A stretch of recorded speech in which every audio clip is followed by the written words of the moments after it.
Bonjour tout le monde. Et si je vous disais que dans l'Antiquité, certains rituels étaient tellement puissants qu'ils furent interdits par les autorités?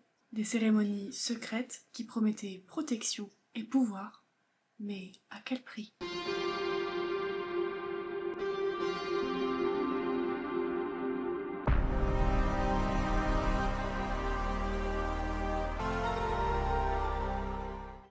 Aujourd'hui, nous allons nous plonger dans l'histoire interdite de ces rituels, ces pratiques si redoutées qu'elles furent bannies, effacées des textes officiels ou même punies de mort. Pourquoi?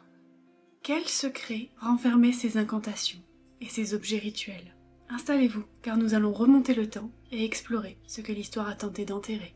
Dans l'Antiquité, la vie était à la merci de forces aussi imprévisibles que puissantes. Une épidémie pouvait décimer une cité entière. Une récolte détruite pouvait mener à la famine de tout un pays ou de toute une région. Mais ce n'était pas uniquement le monde matériel qui faisait peur. Les anciens vivaient dans un univers où l'invisible était omniprésent. Esprits, démons, dieux en colère, mauvais œil ou encore jalousie des voisins, tout pouvait perturber l'équilibre du quotidien. Alors on se protégeait, non pas seulement avec des armes ou des remparts, mais aussi avec des objets sacrés, des rituels ou des paroles magiques. La protection passait par des gestes précis. Porter une amulette, dessiner un symbole sur une porte, ou encore réciter une formule au lever du soleil. Même les plus grands rois s'entouraient de prêtres pour repousser les énergies néfastes. Dans l'Antiquité mésopotamienne, par exemple, on plaçait aux portes des maisons des statues d'êtres hybrides.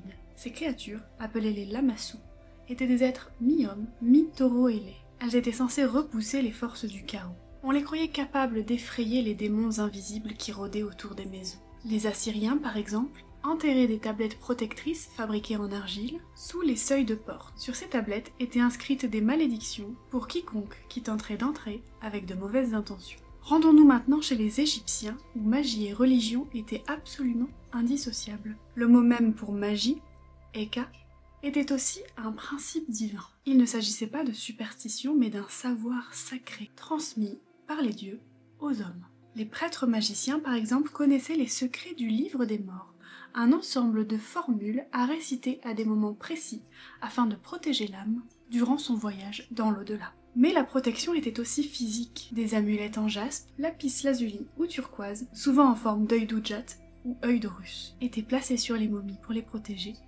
ou portées en collier. Certains rites étaient cependant réservés aux initiés, car leur puissance était telle qu'elle était considérée comme dangereuse entre de mauvaises mains. On pratiquait parfois des rituels de protection à la frontière entre l'ombre et la lumière, invoquant parfois même les démons pour se défendre. Des textes magiques ont été retrouvés gravés dans des tombes, comme par exemple ceux de la tombe de Ramsès VI. Elles contiennent des instructions pour protéger le défunt contre les serpents de l'au-delà, les flammes purificatrices et les monstres dévoreurs d'âmes. Il existe aussi le papyrus de Londres et de Leyde, trouvé au IIIe siècle. Il contient des incantations et formules complexes mêlant tradition égyptienne et grecque. Ce manuscrit fut censuré par plusieurs autorités car considéré comme bien trop puissant. Certains y voyaient même un risque pour l'ordre établi. Ils avaient aussi une amulette en forme de cœur, appelée Ib. Elles étaient très souvent placées entre les bandelettes des momies. Elles devaient protéger le cœur de la pesée de l'âme, étape décisive pour accéder à l'éternité. La reine Hatshepsut, pour sa part, aurait utilisé des rituels secrets pour se faire reconnaître en tant que pharaon dans un monde extrêmement patriarcal. Mêlant politique, spiritualité et protection divine, elle se faisait représenter avec la barbe des pharaons, mais portait aussi des symboles de sorcellerie protectrice. Pour plus de détails sur celle-ci, je vais vous mettre en description la vidéo d'une fille que j'ai regardée il y a pas longtemps et que j'ai trouvée très intéressante. Vous pourrez aller la voir, elle parle pas, je crois, des rituels secrets, mais par contre, elle explique très bien comment cette femme-là est devenue pharaon, et comment ils ont essayé de la faire disparaître de l'histoire. Dirigeons-nous maintenant au cœur de la Rome antique, où les frontières entre magie, médecine et religion étaient bien floues, et ce jusqu'à ce que l'État décide de poser des limites strictes. Car pour eux, ce qui pouvait guérir et protéger pouvait également menacer le pouvoir. La Lex Cornelia, promulguée au 1er siècle avant Jésus-Christ, visait à réprimer les pratiques de sorcellerie, y compris celles dites bénéfiques. Les sorts pour guérir, pour se protéger de l'ennemi, ou encore pour attirer la chance, devenaient suspects dès lors qu'ils échappaient au contrôle de l'État. Les soldats gravaient pourtant sur des plaques de plomb ou de bronze des formules magiques afin d'être invincibles. Les gladiateurs, quant à eux, portaient des amulettes, souvent cachées sous leur tunique. Ces pratiques étaient tolérées dans l'intimité, mais dangereuse si elle devenait publique. L'historien Suétone raconte qu'Auguste, premier empereur romain, portait sur lui une peau de phoque, comme talisman contre les éclairs car il craignait la foudre. Des planches magiques ont été retrouvées à Carthage. Elles montrent des formules de protection destinées aux enfants et aux femmes enceintes. Certaines sont même écrites à l'envers afin de déjouer les esprits malveillants. En 186 avant Jésus-Christ, les célèbres bacchanales, des rites dionysiques mêlant extase et protection spirituelle, furent interdites par le Sénat. Ces cérémonies étaient vues comme incontrôlables, mêlant magie, pouvoir spirituel et rébellion potentielle. À Rome, des tablettes en plomb ont été retrouvées dans des puits, sur lesquels on avait gravé des formules magiques afin de repousser les malédictions. Ces objets, appelés défictionnes, étaient à la fois utilisés pour se protéger et parfois pour nuire à autrui. Le philosophe Apulée, au IIe siècle, fut accusé de sorcellerie pour avoir séduit une riche veuve, le petit coquin. Il dut se défendre dans un procès devenu maintenant célèbre. Son discours de défense, Apologia, est encore conservé aujourd'hui et nous montre combien la magie protectrice était suspecte, même chez les intellectuels.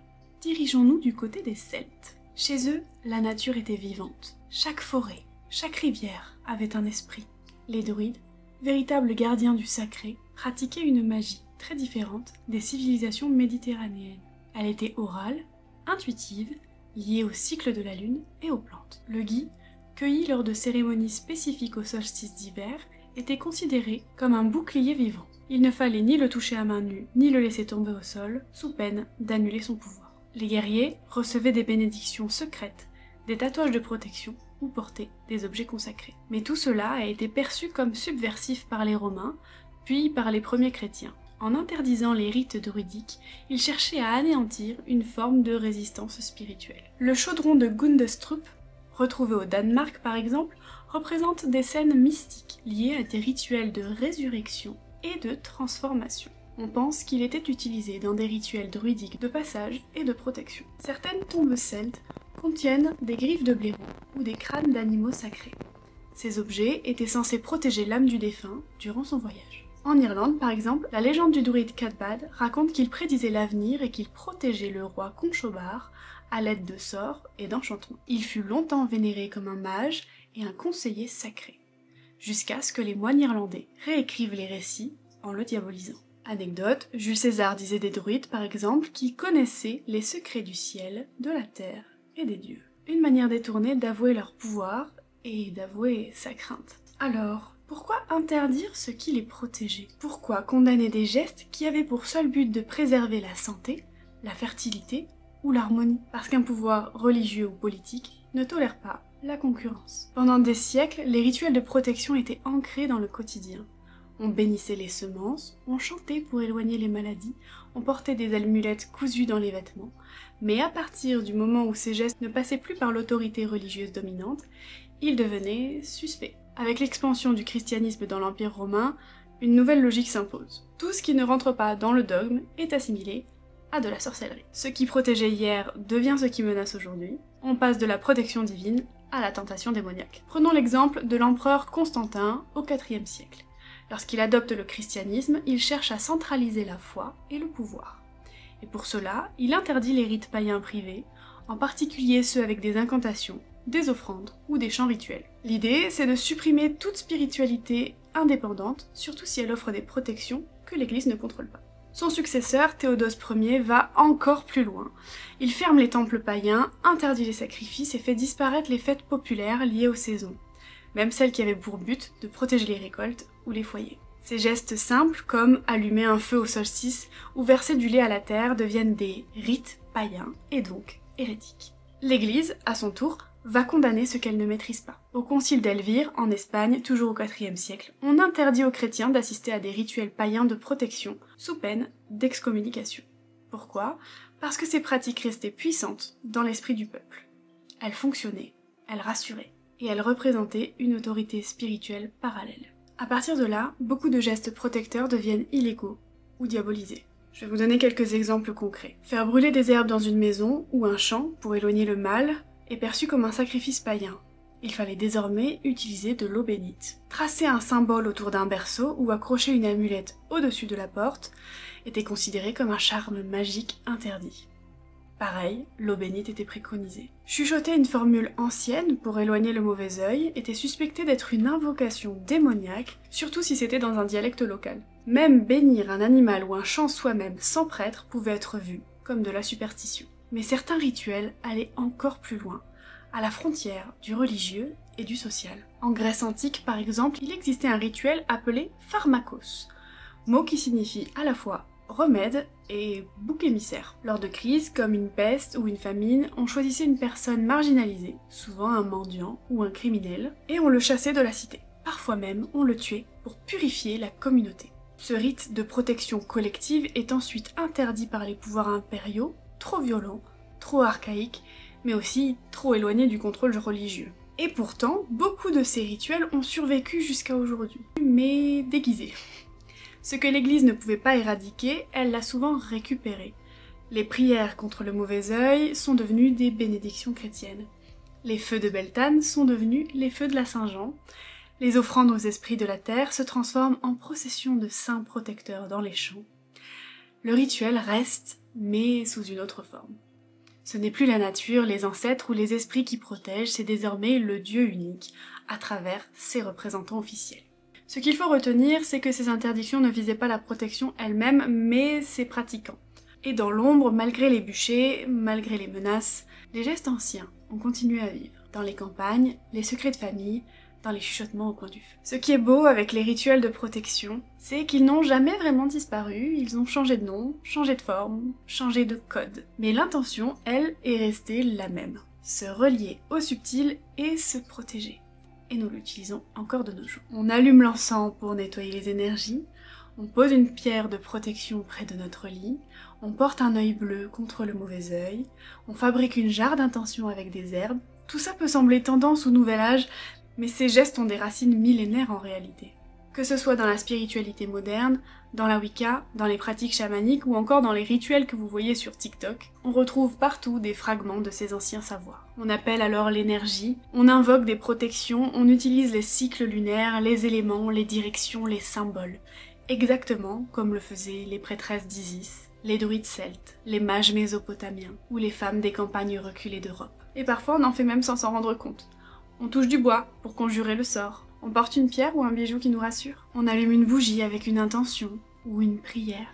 On purifie notre maison après un conflit avec du palo santo ou de la sauge. Comme vous l'avez compris, ces gestes sont les héritiers directs des rituels autrefois transmis en secret. En Sardaigne, par exemple, jusqu'au XXe siècle, certaines femmes pratiquaient encore des rituels lunaires de protection sur les enfants malades.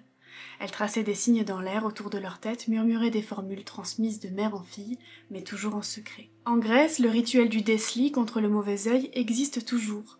On fait tomber de l'huile dans un bol d'eau pour voir s'il y a eu envoûtement, puis on récite des prières pour le dissiper. Lors d'une fouille en Transylvanie, on a aussi retrouvé dans les vêtements d'un nourrisson un talisman cousu à l'intérieur, une pierre ancienne, attachée avec des cheveux humains, portant une inscription. Un talisman estimé comme étant du XIXe siècle. Une preuve de plus que ces gestes ont traversé le temps et les époques. Aujourd'hui, ils refleurissent. On les redécouvre, on les adapte et on les partage. Parce que dans notre monde aussi bruyant, rapide et parfois brutal, ces rituels nous permettent de reprendre le pouvoir, de poser une intention claire, de marquer une frontière entre moi et ce qui pourrait me nuire. C'est un retour du sacré, pas forcément du religieux, mais du sacré intuitif, personnel et incarné. Et pourquoi est-ce qu'on revient à tout ça ? Pourquoi ces gestes anciens et ces pratiques oubliées nous attirent autant aujourd'hui ? Parce qu'on vit dans un monde ultra connecté, mais où le lien sacré, lui, s'est perdu. On court, on stresse, on cherche des réponses, on veut se sentir protégé et au fond de nous, il y a toujours une espèce d'intuition, il doit y avoir quelque chose de plus grand. Une force, un ordre caché, une magie discrète. Les rituels de protection répondent donc à ce besoin. Ce ne sont pas que des objets ou des gestes, ce sont des actes symboliques. Des moments où l'on reprend le contrôle. On ne va plus prier Artémis dans un bois sacré, mais on médite au clair de lune. On ne sacrifie plus un agneau aux esprits, mais on allume une bougie en posant une intention. On ne se rend plus chez un druide, mais on porte une pierre, on purifie son espace, on demande un tirage de cartes. Et parfois, ce simple geste suffit à réaligner tout notre intérieur. Alors non, ce n'est pas un retour en arrière, c'est un retour à soi. Un retour à ce que nos ancêtres savaient déjà. Que le monde visible n'est qu'une petite partie de ce qui nous influence, que nous avons tous besoin d'un espace sacré, même minuscule, pour être en sécurité. Alors dis-moi, quels sont les gestes que tu fais toi pour te protéger? Peut-être que, même sans t'en rendre compte, tu continues à faire vivre un savoir bien plus ancien que ce que tu pensais. Ces rituels interdits nous révèlent une chose. Depuis toujours, l'humanité cherche à se protéger de l'inconnu. Mais ces pratiques étaient-elles réellement efficaces? Ou étaient-elles simplement redoutées par ceux qui voulaient conserver leur pouvoir? D'ailleurs, si tu veux être protégé, like cette vidéo, ça prend 1 seconde. Ou alors, prends 1 minute pour répondre à ma question en commentaire. Qu'est-ce que tu fais toi pour te protéger? N'hésite pas à te rediriger vers ma vidéo complète dédiée sur le sujet. Je te la link en barre d'infos et je te la mettrai dans le petit i. N'oublie pas de t'abonner et active la cloche pour recevoir les notifications de mes prochaines vidéos. Merci infiniment pour ton visionnage, je vous fais à tous des bisous et je vous dis à la prochaine. Ciao.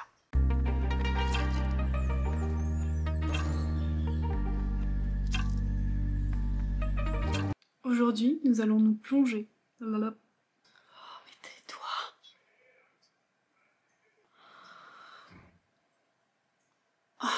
Supportable. Ces créatures, appelées les lamassus, étaient des êtres. On croyait qu'elles effrayaient les démons. On croyait qu'elles sur ces tablettes étaient inscrites des malédictions. Rendons-nous maintenant chez les Égyptiens, où magie et religion. Lapis lazuli ou turquoise. J'ai du mal, hein. J'ai mon nez qui me chatouille en plus. Elle devait protéger le cœur de la pesée de l'âme, étape décisive pour accéder. Elle devait protéger le cœur de la pesée de l'âme. Étape décisive pour accéder à l'éternité, c'est pas dur? Car pour eux, ils sont obligés de parler tout le temps, quand ils sortent ou quand ils rentrent, et de hurler. Mais tais-toi! Mais tu veux pas fermer ta bouche? Ferme ta bouche. C'est pas grave, c'est pas grave, c'est pas grave, les gens ont le droit de vivre. C'est pas grave, les gars, les gens ont le droit de vivre. Même si ça t'embête. C'est pas grave. Great, on va se préparer.